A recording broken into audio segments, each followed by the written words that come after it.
Good evening and a happy Easter from us all at Estuary TV. We've got a cracking show lined up for you. Here's a taster of what's ahead. We offer some alternative Easter treats to those lacking a sweet tooth. Our Easter message comes courtesy of the Reverend David Court. And as Easter falls during the lambing season, we head off to meet a flock of special lambs. And I'll be joined by the Reverend Ben Norton, who tells us why Easter is such an important celebration for families and communities.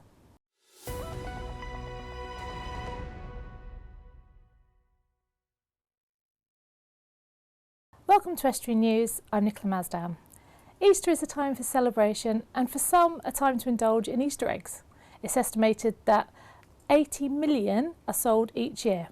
The UK's first chocolate egg was produced in 1873 by Fry's of Bristol, so they've certainly been around for some time.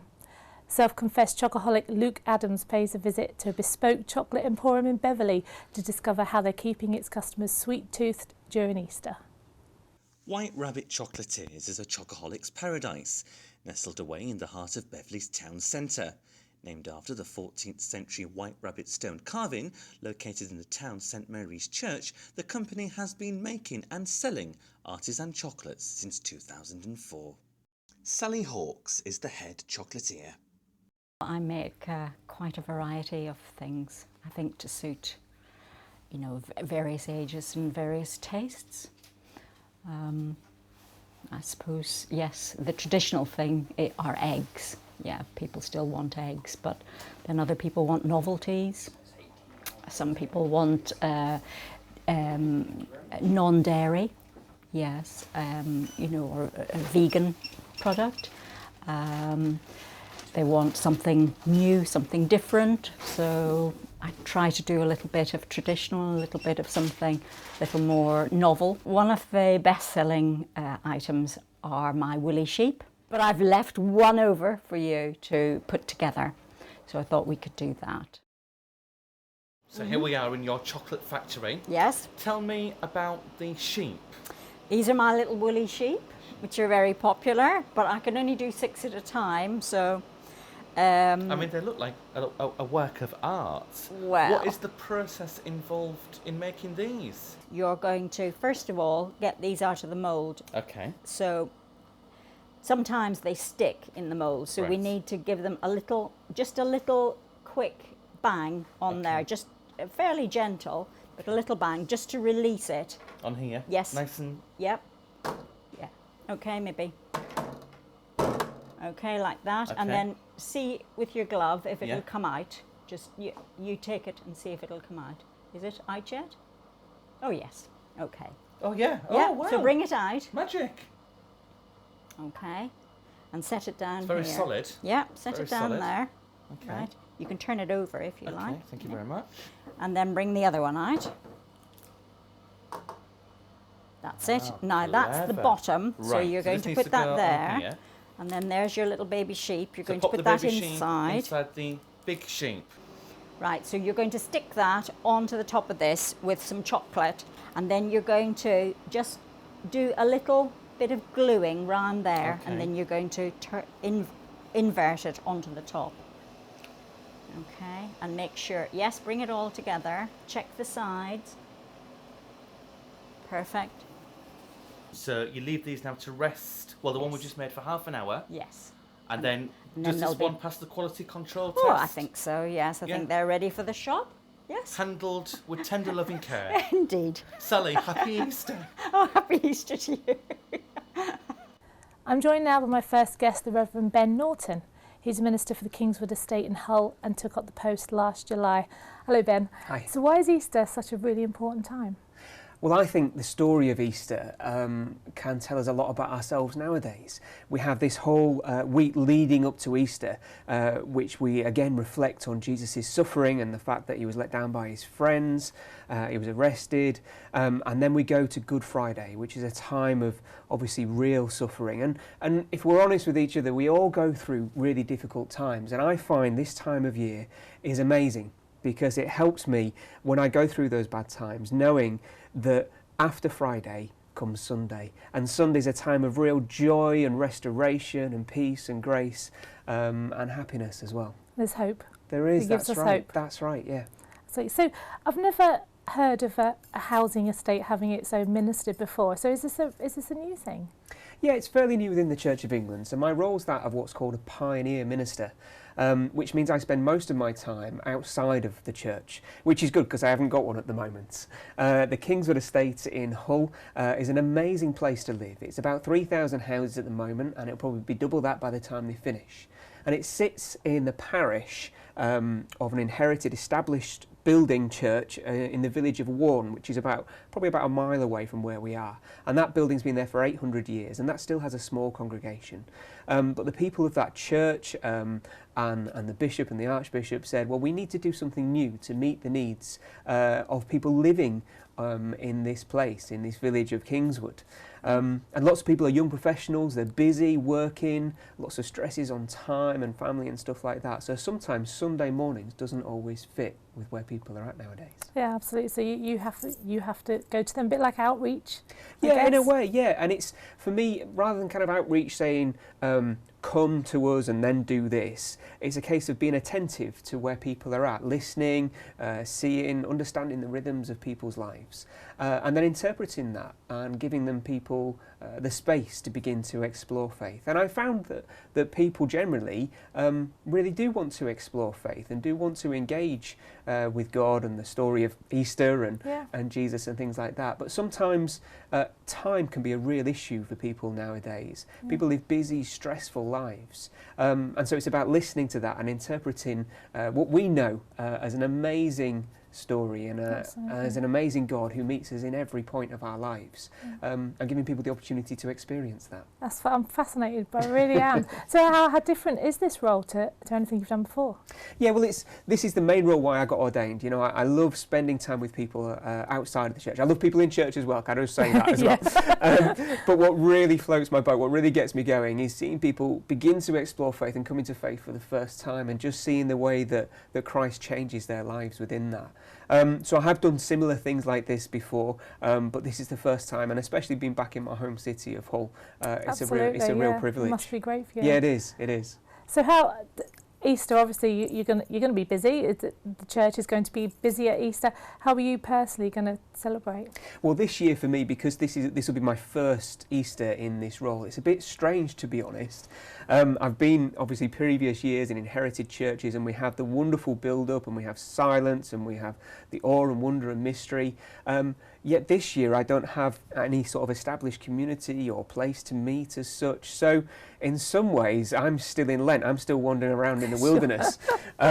We will be doing things and celebrating with the Archbishop, who's coming on his pilgrimage around East Hull, and I'll be taking part in the Passion Play in Beverley, and doing things on Easter Day as well. But yeah, it's strange in many ways. But again, it's just seeing where people are at this year, what times they have, and how they want to be. Yeah, and so maybe we can interpret that again for next year. Thank you very much. It's lovely to meet you, and Thank happy you. Easter to you. Thank you. Now, if you're looking for some inspiration on how to keep the family entertained over the holiday period, and perhaps a break from all that chocolate, if you need a break, here's a roundup of what's happening across our region. On Saturday, the 26th of March, Brigg Heritage Centre is holding an Easter extravaganza between 10 a.m. and 2 p.m. In Grimsby, the Easter Craft and Vintage Fair will be taking place between 10 a.m. and 3 p.m. at the Freeman Street Market. And also on Saturday, Sam Carter will be performing at the Rope Walks Ropery Hall from 8 p.m. On Sunday, the Easter Bunny Week gets into full swing at Elsham Hall in Elsham, with Feet First entertainment and lambing between 11 and 5. The ever-popular medieval jousting spectacular is once again on at Sowerby Hall, with displays between 1 and 2:30. And finally on Sunday, at Fort Paul near Hull, there will be an American car show. On Monday at Market Raisin Racecourse, there's a Charlie and the Chocolate Factory Family Fun Day. Also on Monday, the Cities and North team will be at Bridlington, where you can enjoy a leisurely stroll along the Yorkshire coast. And finally on Monday, Mega Slam Wrestling hits the Bridlington Spa with a bang, with the War on the Shore tour from 7:30 p.m. Magic Mike makes a return to Bridlington Spa on Tuesday for an afternoon of family-friendly fun. On Wednesday, as well as select other dates in the Easter holidays, there'll be evening ghost walks through the Bridlington Old Town. In Alford, at the Alford Craft Market Centre, Margaret Taylor will be running a fortnightly Wednesday afternoon knitter-natter session. Also on Wednesday, in Grimsby, you can come along to Central Hall in Duncombe Street for an afternoon craft session. The Knock Knock Comedy Club is on again on Thursday night at the Scunthorpe's Bath Hall from 7:30 p.m. And in Beverley, local guide Paul Schofield will be telling chilling tales as he holds a ghost walk through the town. Well, the Easter season is upon us once again, which means for many of us it's a time to indulge in some delicious chocolate. But for those of us who don't fancy chocolate, there are of course other alternatives out there. Immerse yourself in a good book, enjoy some delicious fruit, crack open a decent bottle of fizz, or a beautiful spring bouquet. Indeed, a diabetic may need to consider some of those treats over Easter. Kane Harrison has been a diabetic since 3. Now aged 8, it's become part of his daily life, but he can still enjoy the odd treat even at Easter. Well, I wouldn't eat lots of chocolate. I would just eat a bit. Like, I wouldn't eat a full egg. I would eat half of an egg. I'll go to carbohydrates, and this one's 29 grams of carbs, and I'll go to my machine and I'll type that number in and I would put it into my insulin pump, and then I could eat it, like, won't know how much it is. Rick Merrilies is the Vice Chair of the Hull and East Riding Diabetes Group. He aims to tackle some of the myths surrounding diabetes. A child with diabetes can still have an Easter egg, no problem at all. An adult with type 2 diabetes can have an Easter egg as long as you go in moderation. There's no problem with eating Easter eggs, especially for children with diabetes, because they will just inject insulin to compensate for it. There's an awful lot of theories that chocolate is bad for you and will cause diabetes. Well, obviously it's not true unless you're going to eat chocolate every day for 3 years, in which case you might have a good chance of developing type 2 diabetes. But otherwise, no, there's no reason why they can't enjoy a chocolate Easter egg as much as anyone else. It's changed a lot over the years since I was diagnosed. Sweets were forbidden when I was a child. You were told how much insulin to take, how much to eat, what you could have each day. Sweets were completely out of bounds, whereas modern treatments nowadays are far better. Say children can look how many carbohydrates in the Easter egg, work out how much insulin they need to compensate for it. So there we have it. Children like Kane can still satisfy their sweet tooth and enjoy a happy Easter. Stephen Ryan, Regional Manager for Diabetes UK, joins me now to tell me how those sufferers can still enjoy the season without chocolate. Hello Stephen, it's very nice to see you. Hello. So diabetes means that your body can't regulate the sugar properly, is that right? Essentially, yes. It means that the pancreas either produces no insulin or not enough of the right kind of insulin to control your blood glucose levels. So therefore blood glucose or blood sugar goes high and causes problems for the individual concerned.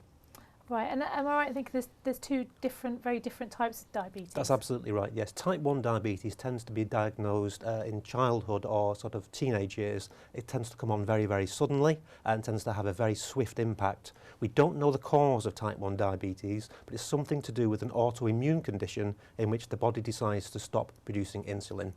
Type 2 diabetes, by contrast, tends to come on in later life, and people can have type 2 diabetes for up to 10 years and not know it.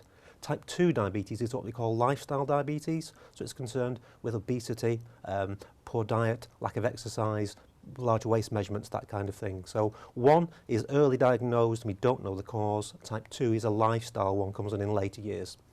Right, so regular chocolate then, I'm guessing, wouldn't be good for people with diabetes. There is diabetic chocolate, is that right? There is diabetic chocolate available, but we actually don't recommend its use. It really offers very little health benefit over regular chocolate and costs far, far more. Anyone who's on diabetes, type 1 diabetes, will be on insulin, and these days people who are on insulin will generally count the carbohydrates in their food and they'll give themselves an appropriate dose of insulin to match the carbohydrates. Right, okay. So chocolate has carbohydrates in it, so you can certainly have chocolate as part of your overall diet, although we do of course recommend a healthy, balanced diet, but there's no reason why an occasional treat of chocolate at Christmas or at Easter time or at birthday time can't be part of that diet. Oh, that's really interesting. I never knew that. Yeah. So if people wanted to find out more about Diabetes UK particularly, where can they find all the information? Well, we have a website, www.diabetes.org.uk, so there's plenty of information on there, or you can join one of your local Diabetes UK support groups. Again, contact the local regional office to find out where they are to be found. Yeah, and I guess there's groups. There'll be groups in various areas, and there's lots of groups. We have particularly a very strong number of parent and child groups. In other words, parents of kids with type 1 diabetes who come together to support one another. I myself, besides working for Diabetes UK, I'm the father of a son who's got type 1 diabetes, so it's something that's very close to my heart. nestled away in the Lincolnshire Wolds are a flock of rare breed Lincoln Longwools. Established in 2004 from a mere 6 ewes and a ram, the Risby flock are now home to a 36-strong breeding flock. The lambing season is traditionally from January to April, and every year lambing at the Risby flock introduces a further 40 to 50 lambs to the pasture. We sent our intrepid explorer Emma Lingard to meet our woolly pack.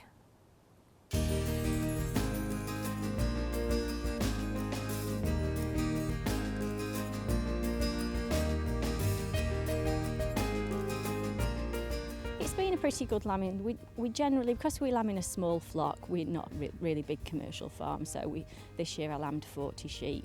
And it's gone quite well. It goes well every year, really, and I think it's just because I don't have too many to look after, so each one gets that real sort of tender, loving care treatment. So, no, really good lambing. Why are Lincoln Longwools so important for the county itself in keeping the breed alive? Well, Lincoln Longwools are really indigenous to this county, especially the east coast, sort of from the Humber, if you like, downwards. And really they were part of this landscape really for hundreds of years, and it's only really in recent history when they've actually started to decline. We're in quite a difficult position at the moment. We've got something in the region of 900 breeding ewes left in the in the country, not just the county, but one of the other risk factors along with that is the fact that 90% of them are here in this county. So if we did get something like foot and mouth, it would be pretty catastrophic. When you think there's more than 25,000 polar bears and even less pandas, but there's 1,500 of those in the wild at least. So 900 Lincoln Longwools doesn't actually sound that many, does it? What are they like to keep for you? If anybody out there was thinking, oh yeah, quite fancy having a few, Lincoln Longwools in my backyard, what are the benefits of keeping this type of sheep? Well, they're incredibly life enriching, I find. They're very tame in terms of sheep. They're quite docile. Yes, they're big, but they make up for that in the fact that they'll come to you if you shake a bucket of feed. They'll follow you down to, down to Grantham probably from here just for some ewe nuts. So they're just incredibly endearing. They are a special breed, and I wouldn't take on that commitment lightly. If you were going to keep some Lincolns, you've got to really consider that any kind of animal is tying, especially a flock of sheep, and there's quite a lot of work involved in keeping sheep generally, not just Lincolns. But yeah, they're a real domesticated breed, and they've been around a lot of years, hundreds of years, and I just think that trust between a sheep and shepherd is no greater shown than in this kind of native rare breed.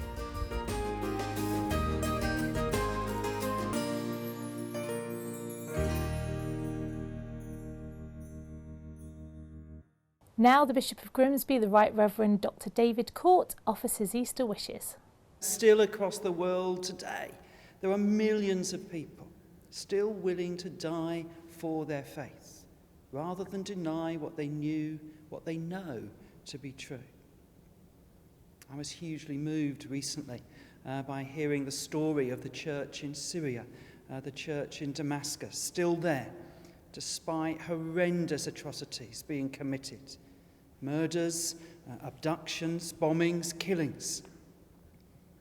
I heard their pastor say that when the ambassadors of the nations leave, the ambassadors of Jesus remain, continuing to love, continuing to serve, refusing to give in to hatred, refusing and resisting that desire to repay evil for evil. What causes people to live like that? Dead men don't rise. Dead men stay dead. And yet, for the last 2,000 years, the rumour has persisted, the story has continued. And across the world still today, millions of people would have claimed to have experienced something of the risen Jesus, the one who died on a cross, but the one who they would say came alive again, the one who gives them purpose, meaning, hope in their lives. Dead men don't rise. Dead men stay dead. But what if one actually did? That's the Easter claim. That's what the church is built on. I wonder then what that might mean for you. I hope you have a really great Easter this year. And finally tonight, Easter is associated with the start of spring and the abundance of flowers that surround us. Here's our montage of what this beautiful fresh season has to offer.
Good evening, you're watching Estuary News. Coming up, we discover how Scunthorpe is benefiting from a cash injection, Erica Barker rounds up her health kick, and my guest tonight, Catherine York, will be telling me all about high-flying girls.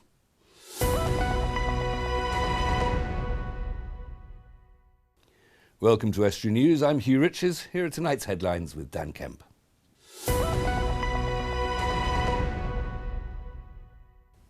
In the headlines tonight, discussions over the future of the steel industry in the UK take place in India, and police appeal for a missing Lincolnshire girl.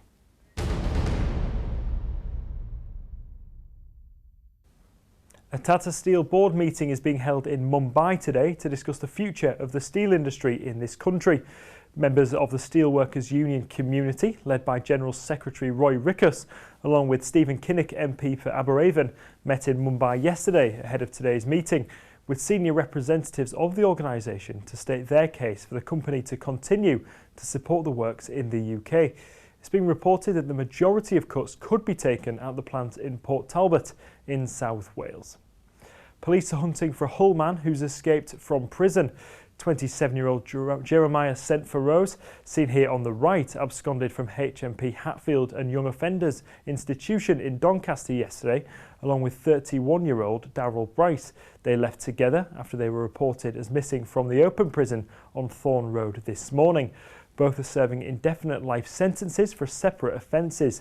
Sent-for-Rose, originally from Hull, has connections in Selby in North Yorkshire and in Humberside.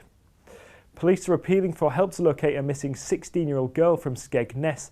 Chantel Whitehead was reported missing by her family on Bank Holiday Monday, but was last seen on the morning of the 17th. She's made some contact via Facebook since she went missing, but nothing has been heard from her in the last few days, and concern is growing for her welfare. And Dan will be back a little later with the sports news. As we've heard, North Lincolnshire Council tell us they're supporting the regeneration of Scunthorpe Town Centre by ploughing £200,000 into helping businesses. The aim is to bring retail properties back into use or to transform them into new homes, with grants being made available. Erica Barker spoke to the council's deputy leader, Councillor Rob Waltham. It's part of our investment programme to make sure that the town centre is as vibrant as it possibly can be. Clearly some of the shops do struggle for their varying size. You know, we've got some really big shop units and some that are smaller that obviously need some investment. And over time, because of, you know, retail has changed dramatically the way in which that we shop, we're spending more time online, so therefore town centres do need this extra push of investment. And this, coupled with the fact that we've got free car parking as well, all day, all weekends, and also for 2 hours during the week, just shows that we're continuing to invest in our town centres. If you're a smaller shop and you're in Scunthorpe Town Centre, particularly an independent business owner, you'll be able to access this money to perhaps smarten up your exterior of your shop.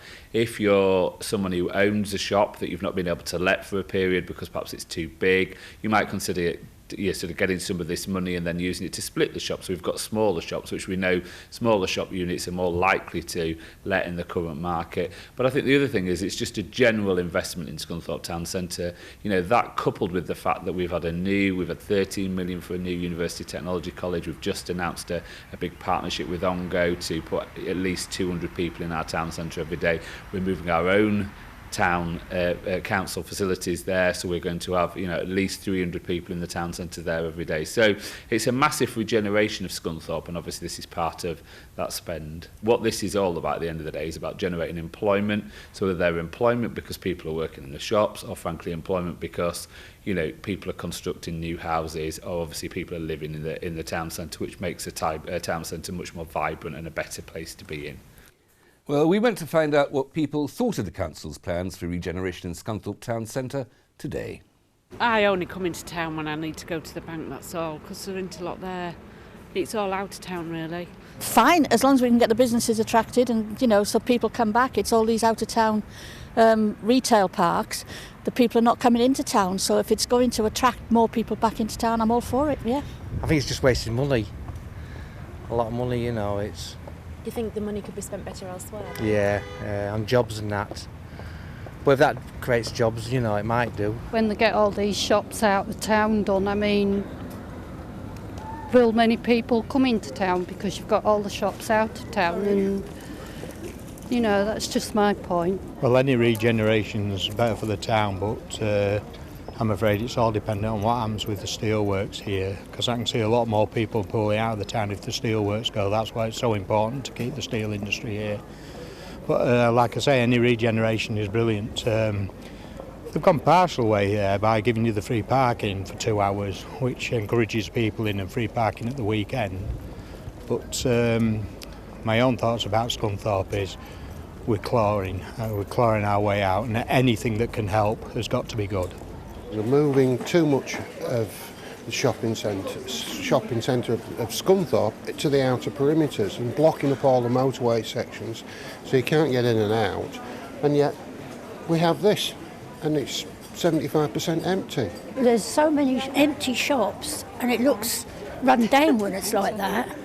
Yes. And I mean, I moved up here 3 years ago and there's lots of shops disappeared in that 3 years. Now, gliding has many benefits. It's a way to develop confidence, and it develops maturity, and it can lead to a career in commercial aviation or even the Royal Air Force.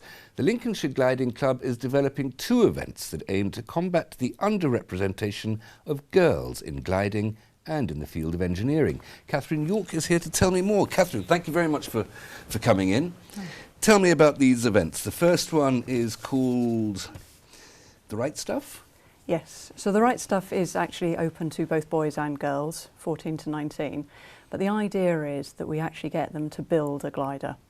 So instead of science activities where you get to build a paper aeroplane and see how far it goes, this time it's building a real full-size glider. This is not building it from scratch, I take it, with, you know, one thinks of sort of people trying to escape from Colditz and doing it secretly in the attic, but you're not taking struts of wood and shaving them down and turning into an aircraft. You've got No, we're only expecting it to take about an hour, so we have made it a little bit simpler for them. But gliders are designed to be transported in a trailer. One of the things that might happen to you if you're gliding is you can't make it back to your home airfield. You might have to choose to land in a field, or for some other reason need to transport the glider by road. So the wings come off, they can be disassembled, and the goal is going to be to reassemble it, to put the wings back on. And in such a way that the wings do not come off in flight? That would be nice. Okay. They're not Right, actually so going to be flying this aircraft, but the principles will be as though it were to be flown. when's this taking place? When and where? On Tuesday, the 5th of April next week, and it's going to be held at HCF Catch in Stallingborough. Okay. And who's welcome to come along? Is it it's young people, of course, but you said boys and girls? Boys and girls, 14 to 19. We are actually fully booked, but we're building up a reserve list, just in case people aren't able to attend. And it will be an opportunity to find out about the engineering apprenticeships that are offered on the site as well, and to fly a simulator. A simulator? Of a glider. Oh, wonderful. Okay. Yes.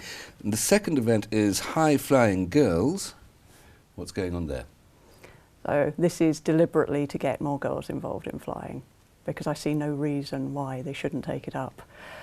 And what we have are 10 women who have volunteered to have a go at flying, possibly for the first time ever, and to mentor and support the girls who are going to be invited along to have a go.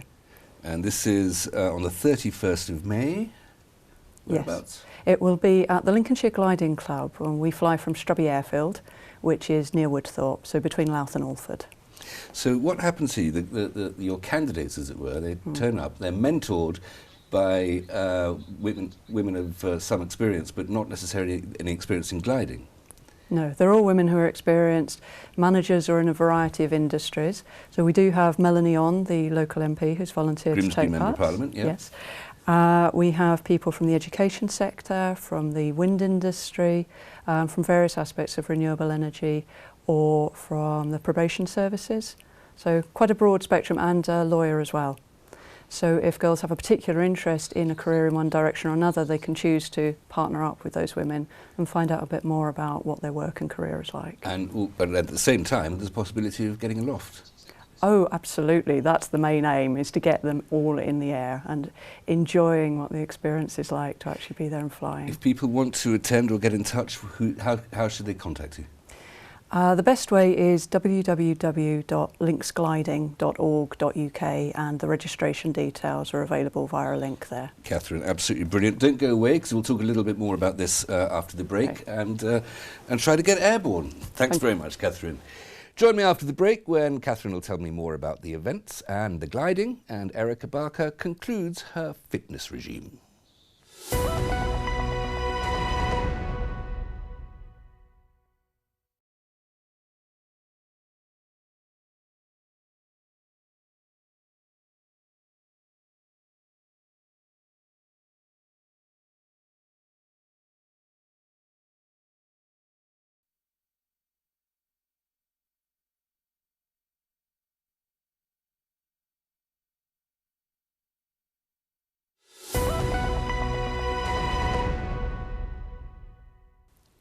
Welcome back. You're watching Estuary News. Still to come, all the latest sports news with Dan, and Erica signs off from her healthy lifestyle duties. Catherine York is still with me, talking about gliding events. And Catherine, we were talking about the High Flying Girls event on the 31st of May. Let's just emphasise that the volunteers, as it were, you have there, there's a good chance that they will be taken to the skies. Yes. The idea, the plan is that all of the 10 women and 10 girls that sign up for the event will actually be flying and getting involved with launching the aircraft as well, because there's quite a team activity to get something that doesn't have an engine up into the air. Well, my understanding of science is that it's an impossible activity to do that. But why is it that you're particularly encouraging young women? For some reason, women are underrepresented in the sport. I don't understand it myself. It's something that I love doing, and I don't see that there's any physical difference between men and women that should put women at a disadvantage. So my idea is to encourage as many of them to get an opportunity to fly as they can, so that they can catch the sense of being in the air and looking down at the ground. Well, that's what I want to ask about, because it sounds magical to me. First of all, you have to get your glider off the ground somehow. That requires some sort of powered assistance. Yes. So we do cheat a little bit. It's not entirely sustained by itself.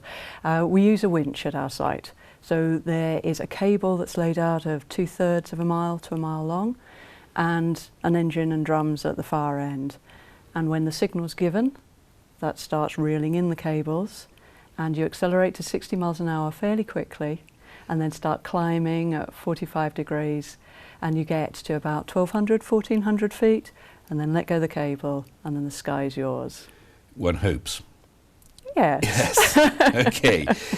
You mentioned the groundwork that's involved, and that involves a great deal of teamwork, I imagine, Yes. and involves a great deal of knowledge, some expertise. So this is also an introduction, to some extent, to working in a cooperative environment and a little bit of engineering. Absolutely, and some of what was mentioned earlier about developing maturity is about being in a potentially hazardous environment and working as a reliable member of the team in getting gliders launched, moving them around, being safe when things are landing at speed, and being around the other equipment that we have. The launch point, there's a tractor, there's a bus, there's various other vehicles. I mean, the sensation of flying silently. I mean, effectively, you're turning yourself into a sort of an artificial condor or something like that, aren't you? You depend on the thermals to take you up, and on the shape of the landscape beneath you, the hillsides. Yeah, so those who are blessed with a hill, which unfortunately isn't our club, can fly in quite windy conditions. If the wind is pushing up against the ridge of the hill, then there's a lift you can get as the air moves up and over, and you can run up and down that lift. On a flat site, you're looking at thermals, which is where the ground heats faster in certain areas than others, and the air just detaches from the ground. The heat takes everything up, and you get a cloud at the top, and that's your sign that it's worth circling. If you want to get involved in this fantastic sounding sport, is it expensive? Is there a barrier that you have to get over? Are there conditions to what sort of people can do it? People can glide from almost any age. Usually there's a limit of about 12 or 14 to be large enough to do it, and people can carry on flying up until they're in their 90s if they're suitably fit. There are adaptations that can be made for people that can't use their feet, so it's quite open to everyone. You can actually fly solo from 14. And you could just get in touch with gliding clubs locally, and they'll take you from there? Yes, there are a number in this area. There's mine down near Strubby, there's one at Curtin and Lindsay, there's one at Pocklington, and there are a couple in the York area. Brilliant. And it's just to finally point, it's not particularly expensive. Not at all. It's one of the cheapest ways you can learn. Catherine, thank you so much for coming in, and good luck with your events. Thank you. Pumping iron and counting the calories, 4 weeks of it seems to have paid off for our reporter Erica. She's lost half a stone in her bid to get fit and healthy, and in our final fitness feature, Erica visits the chair of East Riding's clinical commissioning group, Dr. Gina Palumbo. Let's see what your body mass index is now. So she's added your weight, and your height is 5'5". 5'5". That's fantastic. Great. So last time your body mass index was slightly over the healthy range. You were slightly overweight, so over 25. And by losing half a stone, you are nearly in the normal range. I think you've probably got a few more pounds to lose, but you've made a really great start. Have you enjoyed achieving that goal? Yeah, and I've been doing a lot more exercise as well, and I actually feel a lot better for it. I just noticed there was some research out of Loughborough University very recently that suggests that exercise actually reduces your appetite. So often you might think you're doing a little bit more, you want to eat a little bit more, but they have suggested that's not the case. So it will help with your eating as well, and then you will achieve your BMI. I think when you say £6 or £7, it doesn't sound a massive amount, does it? But is it better to lose it over a period of time than to do it quickly? Yeah, I think so. I normally suggest to people that if they are overweight, the habits of a lifetime have gradually got them there. You don't suddenly wake up overweight, so it's something you've been doing all your life probably. So what you need to do is, rather than change overnight, eat differently, take on a drastic diet, cut out all the food you really, really enjoy, do it gradually. Make a subtle change and do it for life. It's a change for life, which is another public health campaign, interestingly. And that way you'll find that it's easier to stick to. And weight that you lose in a sustained fashion at a steady pace is much more likely to be the fatty tissues that you don't want, particularly if you align your weight loss with exercise as well. You'll build up your muscle. So that way you'll learn good habits for the rest of your life, and this will improve your health and your longevity, how long you live, and very importantly, how long you live without disease. Because nationally we are aging, we're getting older. Nationally we're an older group of people, but the disease-free years hasn't increased as much as our age. So we're still living with quite a long length of disability. And that's, again, like we said earlier on, is partly to do, very much to do in fact, with your health behaviour, so the habits that you've developed over your lifetime. So Gina, thank you so much for your time. It's been a wonderful journey and I've really enjoyed it, and I hope to carry it on. And well done. I hope that you lose those final few pounds, and we'd love to see you back again. Now it's back to Dan Kemp with the sports news.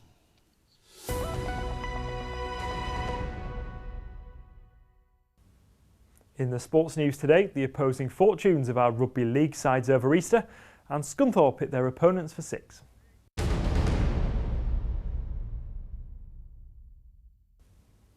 It was double delight for Hull FC this Easter weekend as they followed up their Good Friday derby comeback win with victory at home to Warrington Wolves yesterday. Curtis Norton ran in 2 tries as the Black and Whites came from 20-10 down at half-time to pick up the win by 26 points to 24. It came after coming from 20-0 down at Hull KR on Friday to send them up to 5th place in Super League. And following Friday's defeat for the Robins, their Easter went from bad to worse. They spurned a strong first half showing to lose 30 points to 16 at Wigan last night. Ian Thornley ran over 2 tries for Rovers, but a Josh Charnley hat-trick secured the home win for Wigan. KR remain rooted to the bottom of the table.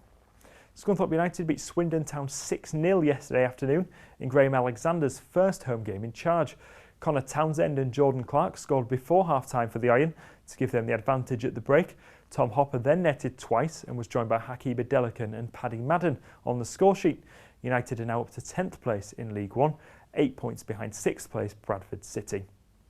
Grimsby Town's slim hopes of catching league leaders Cheltenham are now all but over after losing 2-1 to Macclesfield. The Mariners went down to their first defeat in 9 games, despite a terrific goal from John Nolan.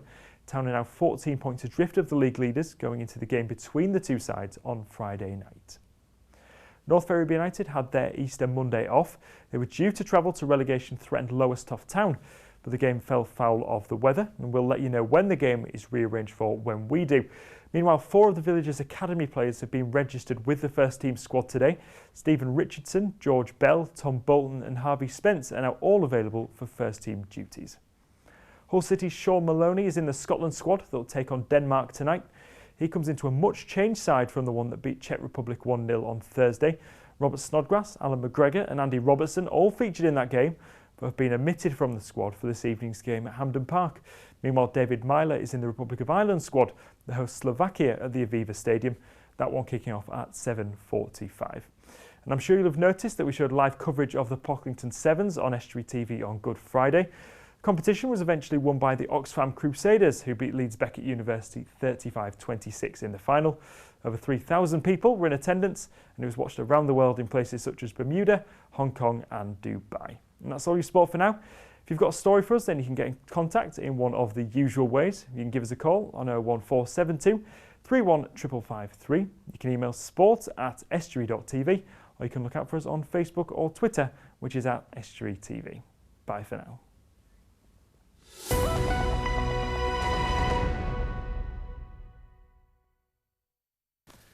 And that's it for tonight. My thanks to Catherine York for being here talking about gliding. If you have a story for us, then please visit our Facebook or Twitter pages, email news@estuary.tv or phone Grimsby 01472 31553, or you can contact us the old-fashioned way via post at Estuary TV, Nuns Corner, Grimsby, DN345BQ.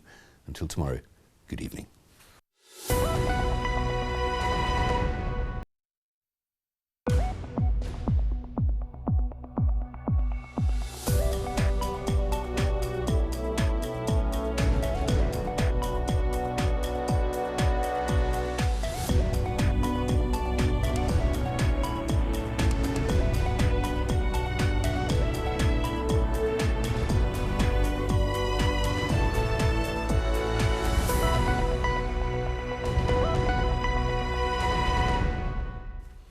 Good evening, you're watching Estuary News. Coming up tonight, we find out about Hull's very own version of the Full Monty. Another dog seeks a permanent home in our feature Dog of the Week. And my guest tonight is Brenda Fisher, who'll be talking about her swimming career, which has earned her the freedom of North East Lincolnshire.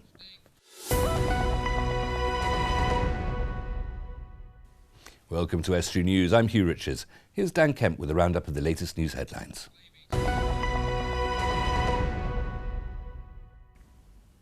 In the headlines tonight, Hull is to host an exhibition featuring thousands of naked people, and police ask for help to identify a Grimsby man wanted after an armed robbery.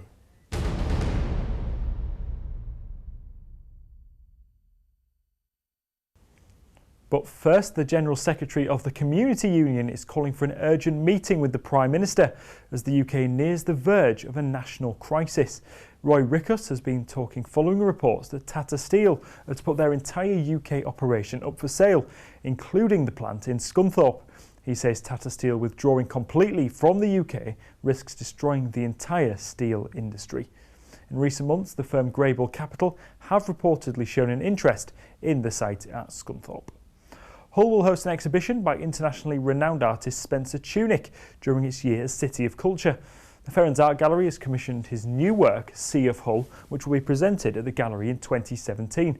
Over a period of 20 years, the New York-based artist has created over 90 art installations in some of the most culturally significant places and landmarks around the world, including the Sydney Opera House, Mexico City, the Ernst Happel Stadium in Vienna and Munich in Germany. Police are asking for help to identify a man involved in an armed robbery in Grimsby. The incident happened at newsagents in Carr Lane at 7 a.m. on Friday, March the 25th, when a man came into the shop and threatened the female cashier with what she believed was a knife. He escaped with a quantity of cash from the till, but the cashier was left shaken but unharmed. The suspect is described as between 20 and 30 years old, around 5 foot 11 inches tall, wearing a navy blue fleece top and navy bottoms. Hundreds of jobs are set to be created in Scunthorpe. That's according to North Lincolnshire Council. They're investing £200,000 into supporting landlords to improve retail properties, from altering their outside appearance to converting them into accommodation. We spoke to the council's deputy leader, Rob Waltham. What this is all about at the end of the day is about generating employment, so whether they're employment because people are working in the shops, or frankly employment because people are constructing new houses, or obviously people are living in the town centre, which makes a town centre much more vibrant and a better place to be in.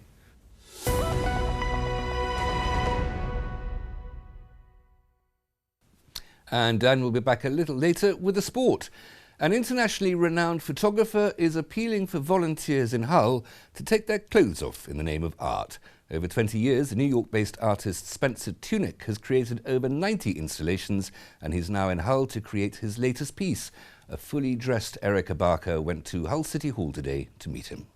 The media gathered in Hull today to meet one man, Mr. Spencer Tunick. He was creating a one-off installation in the city, but he needs your help, as it involves hundreds of naked people.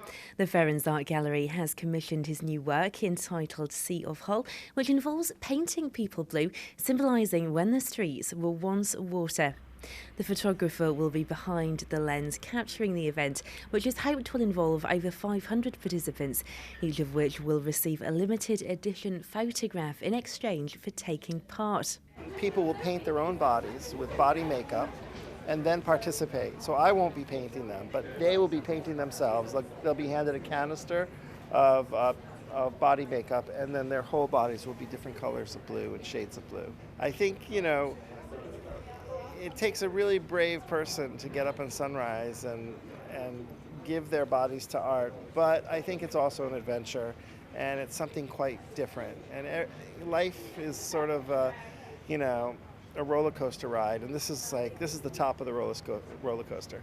It'll take place on the 9th of July in the city centre, with a second event being staged in North Lincolnshire on the 10th.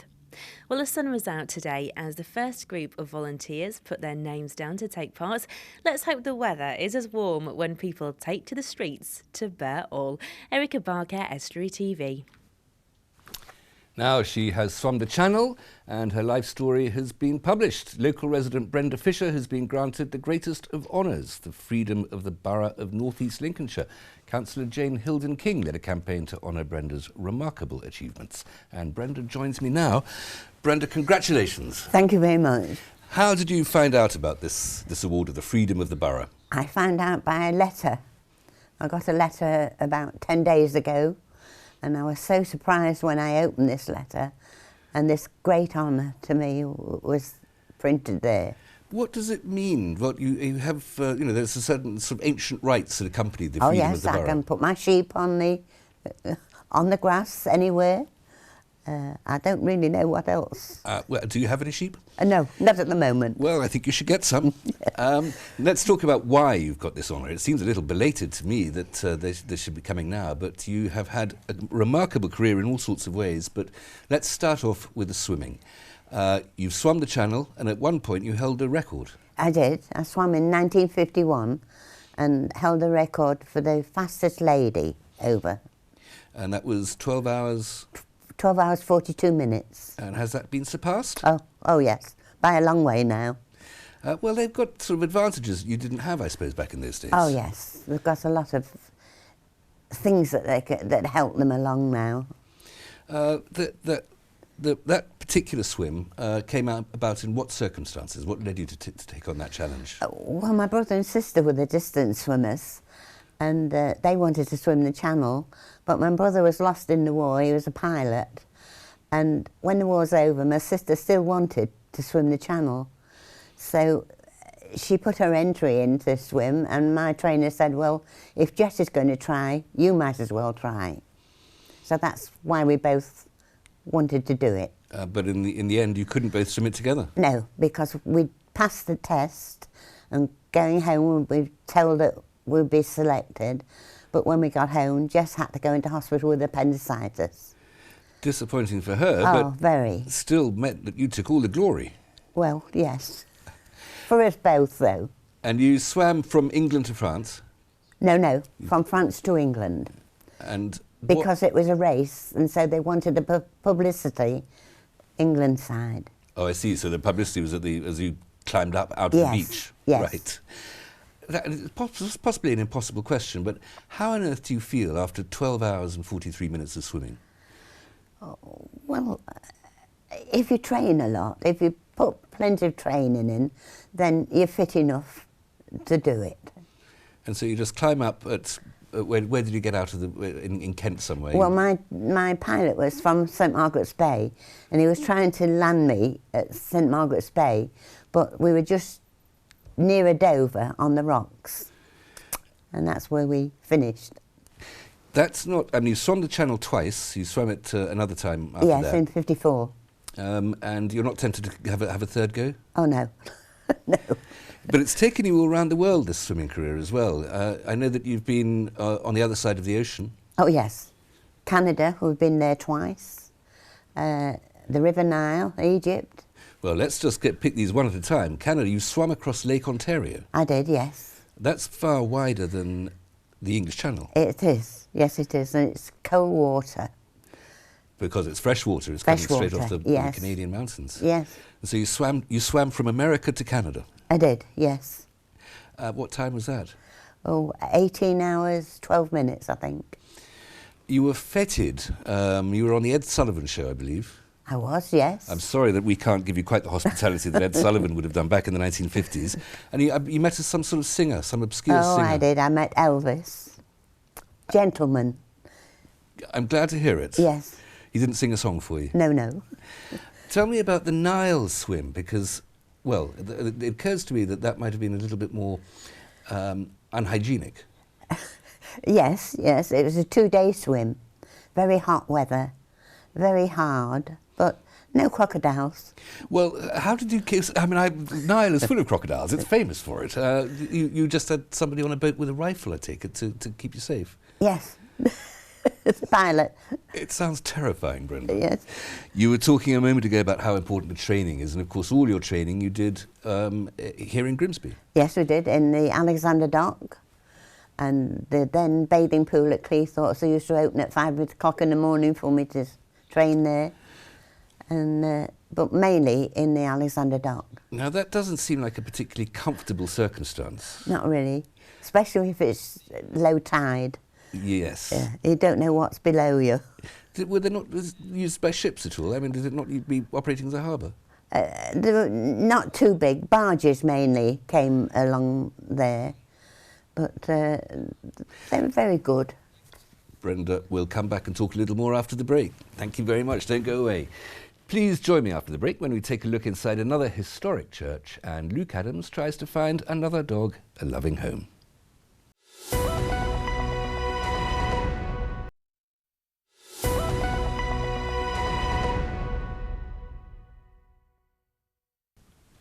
Welcome back. You're watching Estuary News. Still to come, we have Dog of the Week and we pay a visit to another historic church. But first, Brenda Fisher is still with me, swimmer extraordinaire of the English Channel, of the Great Lakes, of the River Nile and of Alexandra Dock in Grimsby.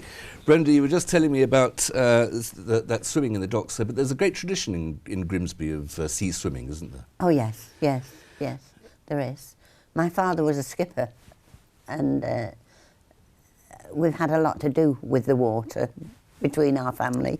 Well, you've also got a certain amount to do with little local history. A few months ago they closed down Scartho Baths, and you're a Scartho woman. You have an association with that I did. I swam the first length of the Scartho Bath when it was new. So you've seen it rise and you've seen it fall, is it? Oh yes, it's such a shame.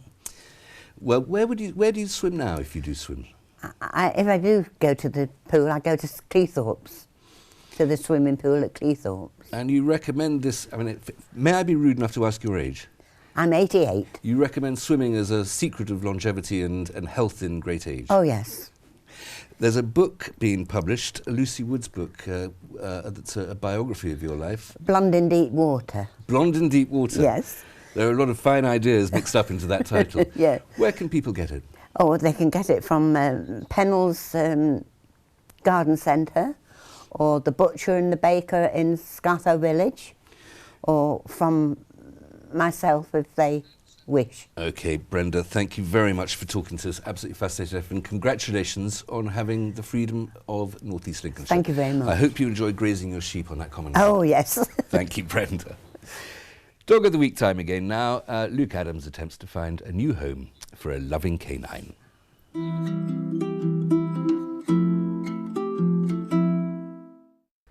I'm at the kennels once again on this very cold Monday morning, and it's time for me to once again meet Paul to find out what adorable canines he has in store for us this week.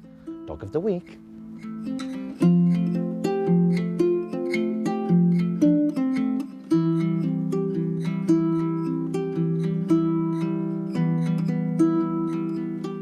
Paul, so here we are again. Yep. Lovely to see you as always. All right.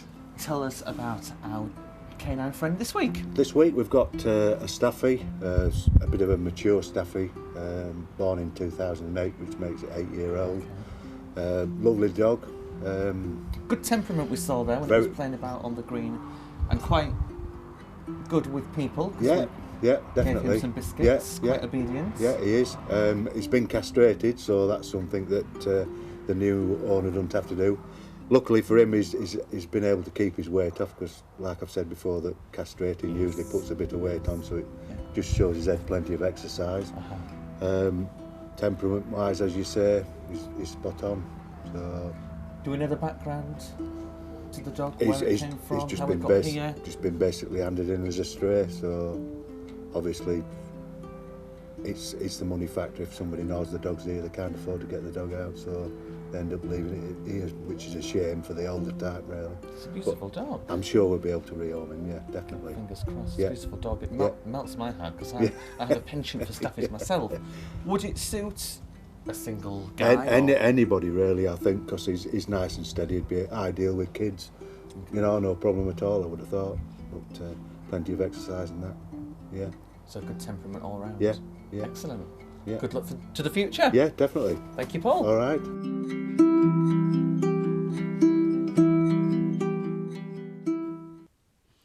And Luke will be back with another Dog of the Week next week. Time now to delve inside the splendour of one of our historic churches. Erica Barker pays a visit to St Mary's in Beverley.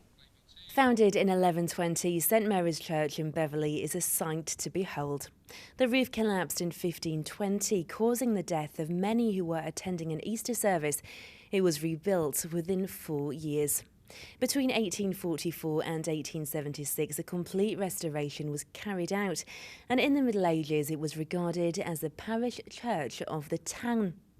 The front is a fine example of late 14th century work, and it's thought to have influenced the chapel of King's College in Cambridge, which was built more than half a century later. A number of dedicated plaques line the floor, with the ceiling being laden with stars and decorative features. The church now needs £5 million to restore it to maintain its beauty, and an appeal for funds is currently underway. Services are held regularly, with crawler groups now a central asset to the church's place within the community. And it's hoped it'll be a focal point for many years to come. Erica Barker, Estuary TV. And time now for the sport with Dan Kemp.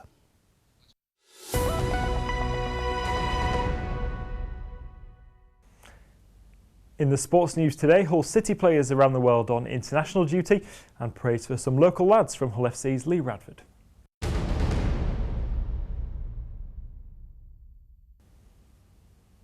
Sean Maloney played 68 minutes in Scotland's win against Denmark last night. The Hull City man was called up after missing recent club games through injury.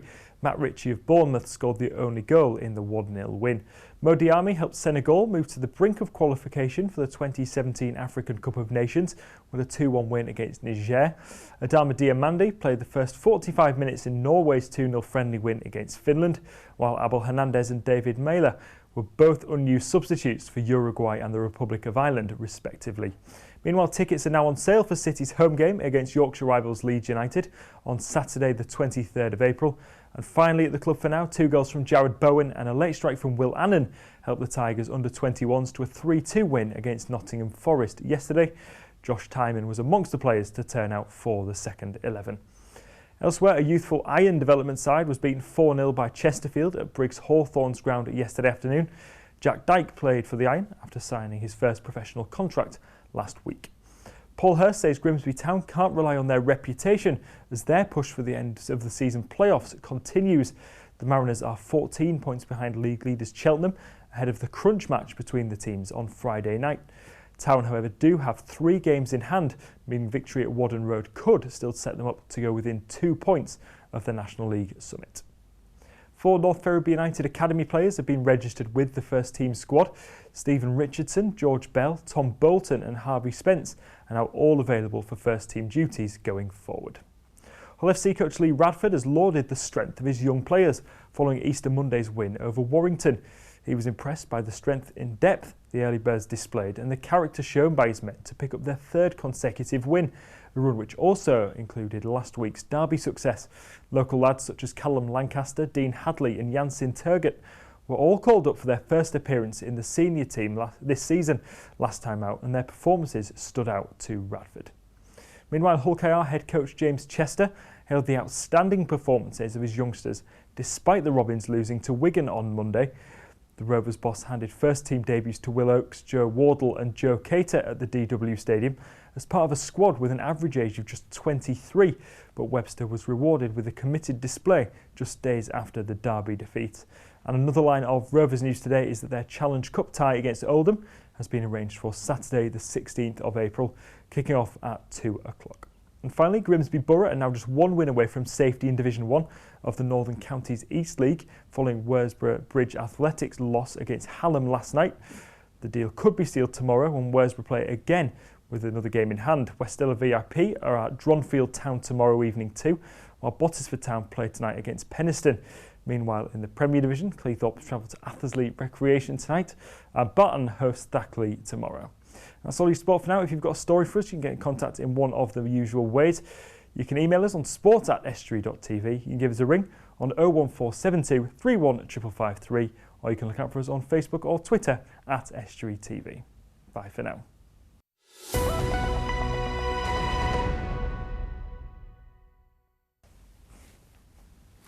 And that's it for tonight. My thanks to Brenda Fisher, who, quite apart from her remarkable swimming achievements, now puts me only 2 degrees of separation from Elvis Presley, which is strangely exciting. You don't have to be that close to royalty. If you have a news story for us, though, then do please get in touch with us via our Facebook or our Twitter pages, or you can email news@estuary.tv or telephone Grimsby 01472 31 553, or if you want to use the old-fashioned Royal Mail, then please send a letter to sit right down and write myself a letter to Estuary TV, Nuns Corner, Grimsby, DN34 5BQ. Until tomorrow, good evening.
Good evening, you're watching Estuary News. Coming up tonight, we do our best to save an animal sanctuary from closure.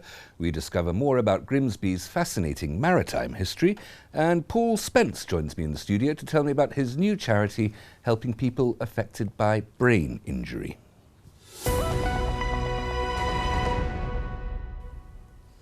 Welcome to Estuary News. I'm Hugh Richards. Here's Dan Kemp with a roundup of the latest news headlines.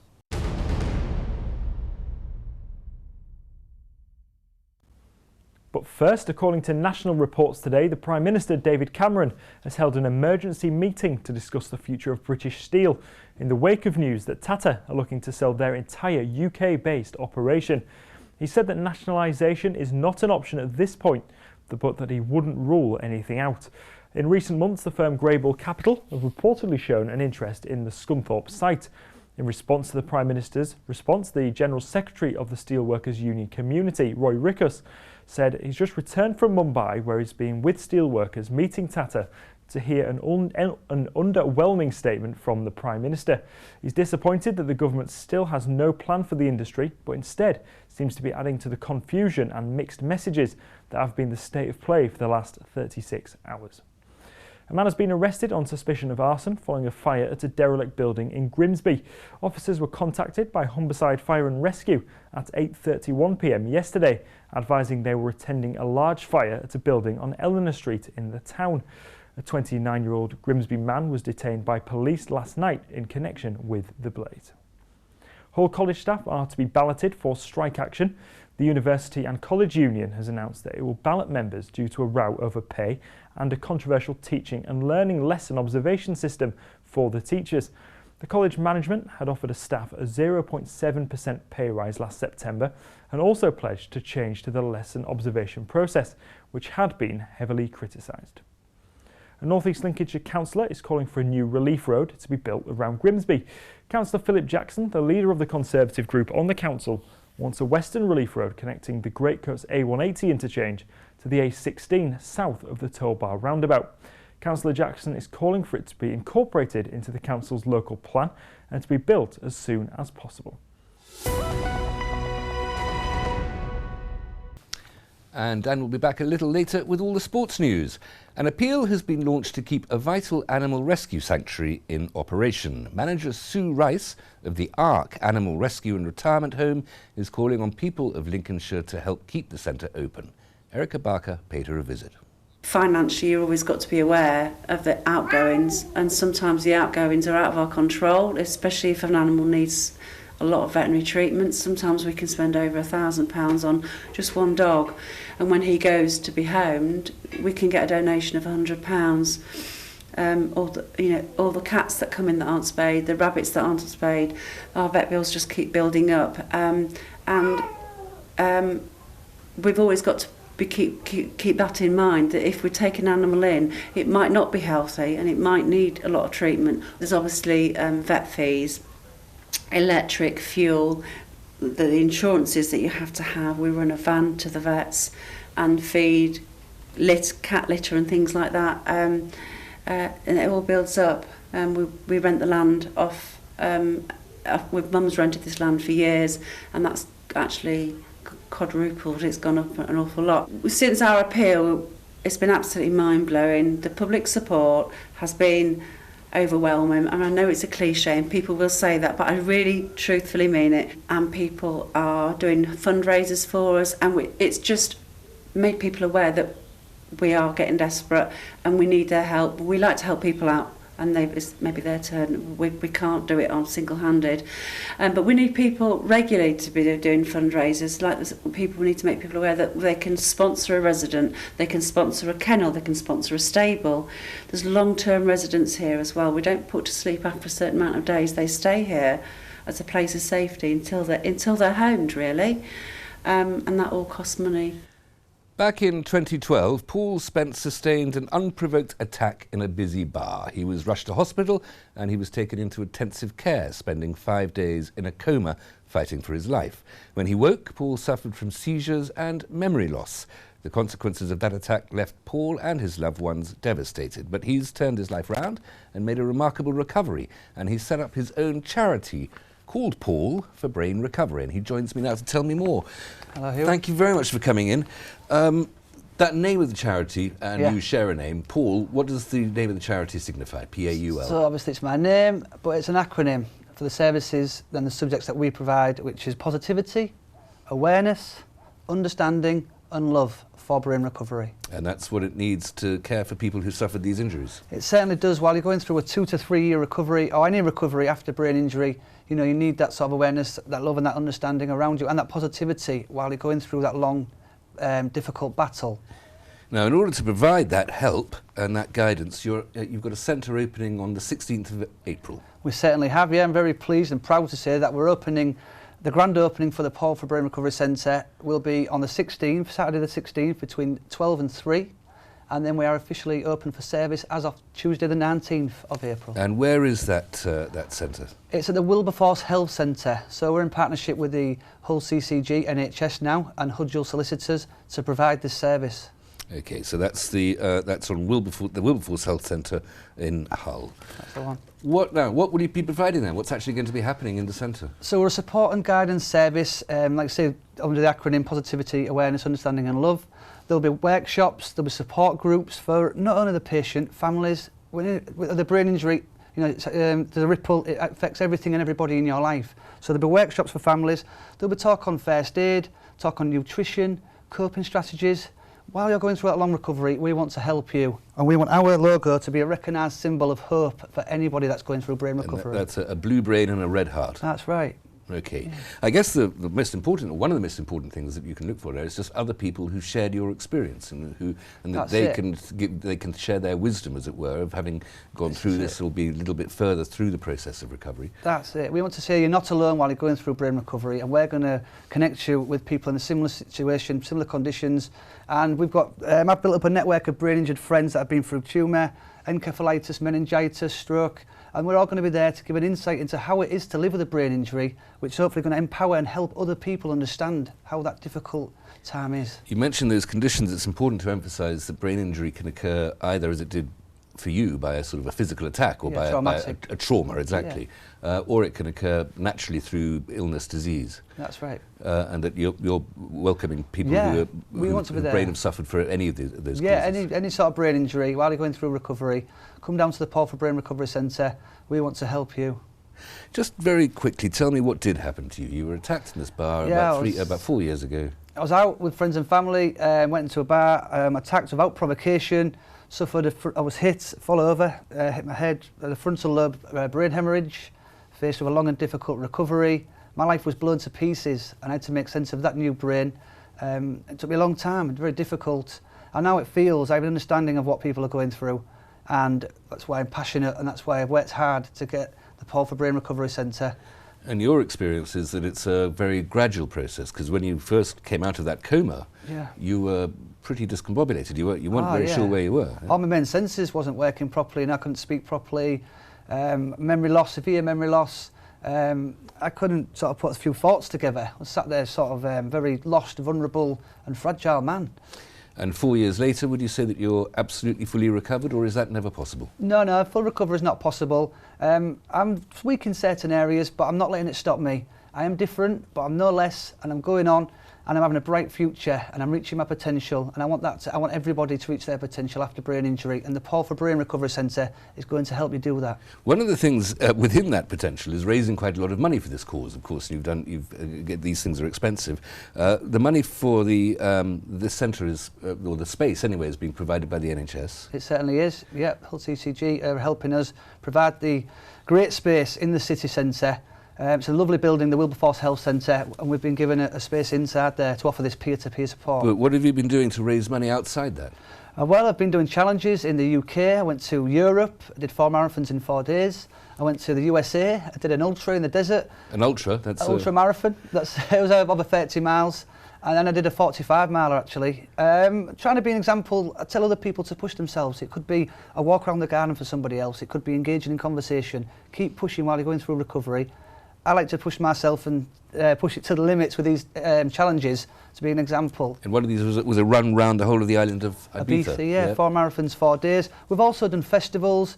I did an event at the weekend where 80 fabulous people got involved, did a 10k, and we raised over about £2,500. It sounds absolutely exhausting, but it's a very good cause, Paul. Thank you very much for coming. And I'll just remind people, it's the 16th of April on the afternoon at the Wilberforce Centre. That's it, 12 till 3, come down. People can contact you they can contact you by Facebook or by the usual electronic means. That's it. Paul, good luck with the event. Thank you very much for coming in. Cheers, thanks for having me. Join me after the break and we'll pay a visit to a maritime museum and join in the celebrations of a centenary event.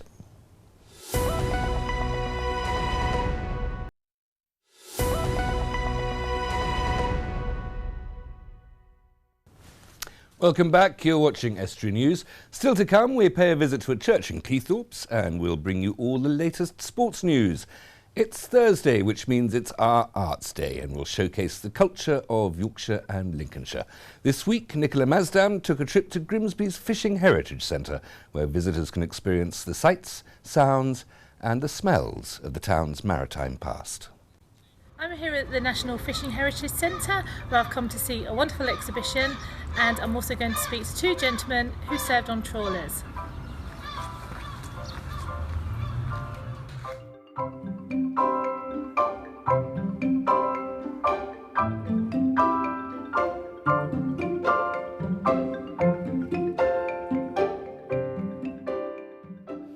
I'm here at the Fishing Heritage Centre.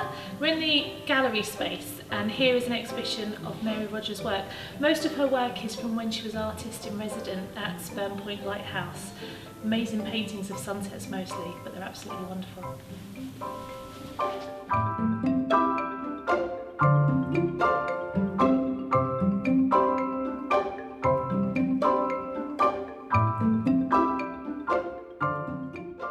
I'm the trawler guard. I show everybody around the target and I explain to them what we did, just to give them an insight to some of the jobs, things we had to remember. So you were on the trawlers yourself? Yes. What was that like? Great. I'd go back tomorrow. There's lots of fishermen would as well, not just me, a lot more fishermen. So how long were you doing that job for? Started in January 1955 and I finished in the late 70s. So how does the Fishing Heritage Centre represent what life really was like on the trawlers? You can't really explain about this. What it is, I've got to come here and go around to get a proper insight of what fishing was about. If possible, they could start on the target first and then go around the centre, because that way they get a better insight all the way around the centre of what it would be like.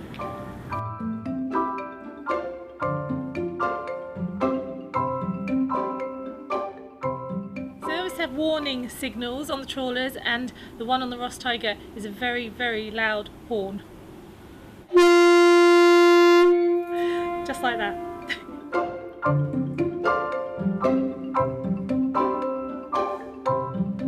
We're here on the Ross Tiger and I'm with George Tyrrell, who used to work on this trawler. So George, this is a trawler that you're familiar with? Well, I did a few trips on her when she was a standby ship. They called her the Cam Tiger when I was in it. Yeah, she used to stand by the brigs in the North Sea. What was your role on this trawler? I was skipper and mate. What did that involve? Well, it just involves running the ship, really. Probably doing as you're told, for whatever the oil company suggests we used to do. Yeah. So how has Grimsby changed, do you think, since the trawlers have stopped leaving from here? Well, it's not done too bad. It was better days when the trawlers was running, naturally, you know, it's just, that's the way it was. Grimsby was a fishing port and it suddenly vanished, but things seem to have stabilised, don't they? You know, the people have got them working. So you've come with your family today? And to well, share? Yeah. I come with them to see if it was authentic, actually. And what's your opinion? Yeah, it's not too bad. Yeah, it's good, yeah. That's pretty much how it was, yeah. Especially in the old ships. So that was a wonderful exhibition inside, and it's been great speaking to gentlemen that have actually lived and worked on the trawler. It's really interesting. All in all, a great day at the Fishing Heritage Centre. And Nicola brings us another arts feature next week. On the 1st of April 1916, 31 members of the 3rd Battalion Manchester Regiment were killed when a Zeppelin raid struck Cleethorpes Baptist Church. A special centenary event is to be held tomorrow to mark this tragedy. On this day, 100 years ago, in the early hours of the morning, a German Zeppelin on its way to Grimsby Docks dropped 3 bombs on Cleethorpes. It was to cause such devastation that the town has never forgotten. 31 men from the Manchester Regiment were killed, and I'm here at Cleethorpes Baptist Church to find out more about this tragedy. Well, I think it was obviously totally unexpected. And with the First World War, I would imagine that when this happened, it really was something that was difficult to comprehend, really, because for most people it would have been happening outside of the country, but for this to happen really brought the reality of war here into this area, as well as into the country, really. We're here at the Baptist Church in Cleethorpes, and your father had a connection with the Manchester Regiment, didn't he? Just explain to us, what was your father doing on the night of the Zeppelin bomb? He was on breakfast duty for the next morning, and being a sergeant major, there had to be one in charge, and he was allowed to sleep away that night, and so that saved his life. About 9:30 that night, 2 soldiers came to him and said, "Oh, Sergeant, we are hungry." So, of course, being a nice fella, he gave them a tin of bully beef and 2 loaves and told them to go, or words to that effect. By 1 o'clock in the morning, the bomb had dropped and they'd gone. He never got over that. On the 1st of April is the day when we're commemorating the tragedy of this loss of life, and so we've been putting a programme together for the first. There'll be a memorial service at 10:30 for around half an hour thereabout. I understand today that we've got guests coming from as far as Wales or Oldham and other places around the country, because it does feature highly in the history. There's obviously going to be a special service. I trust you'll be there on that day, will you? Yes. I've got a little poem to read to them. They'll have to have it because I'll be sat in here, won't they? No, but it does say about growing older, you know. So, anyway, I shall do my best. Time now for the sports with Dan Kemp.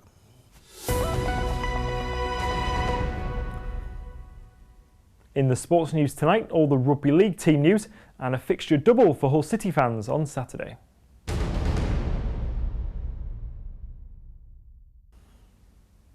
But first, Grimsby Town are going through their final preparations for their top-of-the-table clash with Cheltenham. The Mariners take on the current National League leaders tomorrow night at Whaddon Road, knowing their slim hopes of automatic promotion are on the line. Town are looking to make up a 14-point deficit, but do have 3 games in hand over both tomorrow's opponents and second-placed Forest Green. Tickets for Scunthorpe United's weekend game at Bradford City are now on sale. United travel to Valley Parade on Saturday as they look to close the gap to the Bantams, who currently occupy the final playoff spot in League One. The Iron are 8 points behind the Yorkshire club with 7 games remaining. North Ferriby United should have a fully fit squad, with the exception of Danny Clark when they host struggling Worcester City on Saturday. The midfielder has been suffering with illness. The Villagers need 4 more wins to cement their playoff place with 7 games to go. Saturday's opponents have drawn 6 of their last 8 games in the National League North, while United currently sits second. Hull City's under-21s will join the first team in playing on the KC Stadium pitch on Saturday. City's first team kick off at 3 o'clock against Bristol City in the crucial game for the Tigers. This will now be followed by the youth teams of both squaring off. That one will kick off at 5:15. Meanwhile, the dates for the under-21 Premier League Cup final have been confirmed in the last few hours as well. The first leg will be played at West Ham's Upton Park on Monday the 25th of April, with the return leg at the KC Stadium on Wednesday the 4th of May. And elsewhere, ex-City player Curtis Woodhouse has today left his post as manager of Hull United. Elsewhere, Cleethorpes Town came from behind to beat Athersley Recreation last night in the Northern Counties East Premier. Sam Walker and Daniel Trott goals brought them from 1-0 down to win 2-1. Meanwhile, Barton Town are preparing to host Thackley tonight. And in Division 1, Bottisford Town lost 2-0 to Penistone Church last night, while West Dilla VIP are at Dronfield this evening. Hull FC have 4 big names back for tomorrow night's trip to St Helens. Carlos Tuamavave, Mark Minicello, Sika Manu and Mahe Fanua are all back for the game at Langtree Park. FC picked up an impressive 26-24 win over Warrington last time out, without 8 of their first team players. Jordan Abdul and Jansen Turgott, who filled in that day, are amongst the players to drop out. Meanwhile, there's also 4 changes to the Hull KR squad for the weekend. Youngsters Joe Cater and Will Oakes drop out, along with the injured John Budebza and Ryan Shaw for the game against Leeds at Headingley. It's been revealed today that Shaw will miss the rest of the season with an anterior cruciate ligament injury. The Robins are boosted by the return of skipper Terry Campese and Sean Lunt, and are also joined by Chris Clarkson and James Green. And that's all for the sport.